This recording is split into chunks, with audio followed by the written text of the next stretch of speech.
10분 이상 고민하지 말라. 어니제이 젤린스키의 느리게 사는 즐거움에 이런 말이 나온다.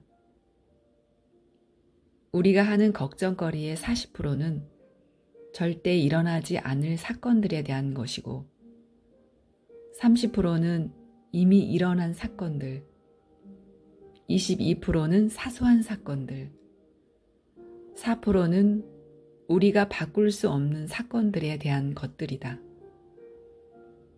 나머지 4%만이 우리가 대처할 수 있는 진짜 사건이다. 즉, 96%의 걱정거리가 쓸데없는 것이다. 나는 고민거리를 오직 두 가지로 나눈다. 내가 걱정해 해결할 수 있는 고민과 해결할 수 없는 고민이다. 내일 비가 오면 어떻게 하나? 우산을 준비하면 된다. 비를 멈추는 일은 당신 능력의 한계를 벗어난다. 그것은 신의 영역이다. 신의 영역에 속하는 문제는 신에게 맡겨라.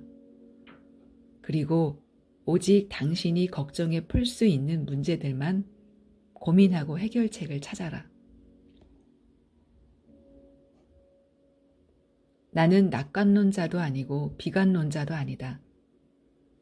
그저 고민의 핵심을 정확히 스스로 파악해 문제를 해결하는 데만 노력하는 쪽이다. 당신에게 어떤 고민이 있다고 치자. 머리를 싸매고 며칠 누워 있으면서 걱정을 하면 문제가 해결되는가? 조용한 바닷가로 가서 며칠을 쉬면 방법이 생각나는가? 전혀 그렇지 않다. 어떤 문제에 대해 우리가 생각할 수 있는 시간은 10분도 안 된다.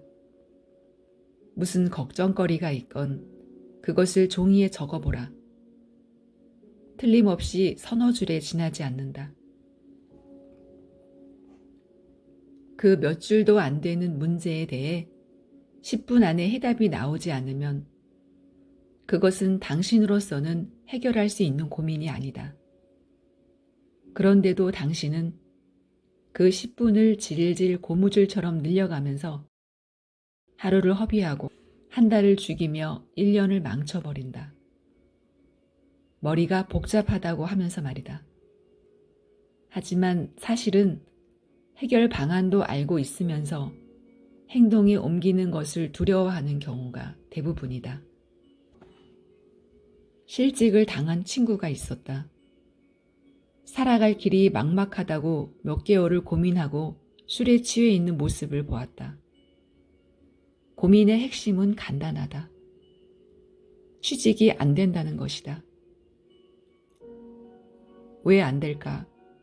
경기가 어려워서? 천만의 말씀이다.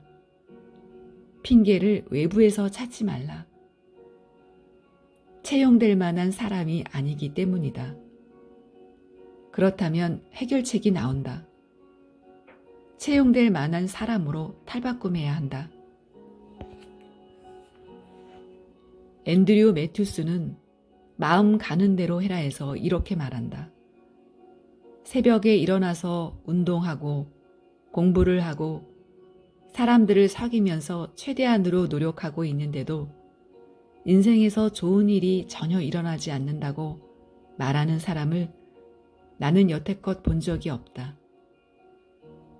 나는 올빼미 체질이어서 늦게 자기에 새벽에 일어나지는 않지만 그의 말을 믿는다.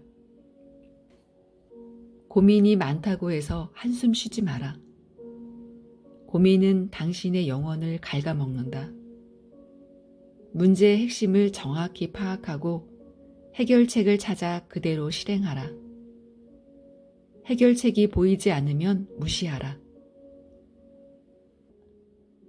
고민 하나 안 하나 결과는 똑같지 않은가? 그러므로 고민은 10분만 하라.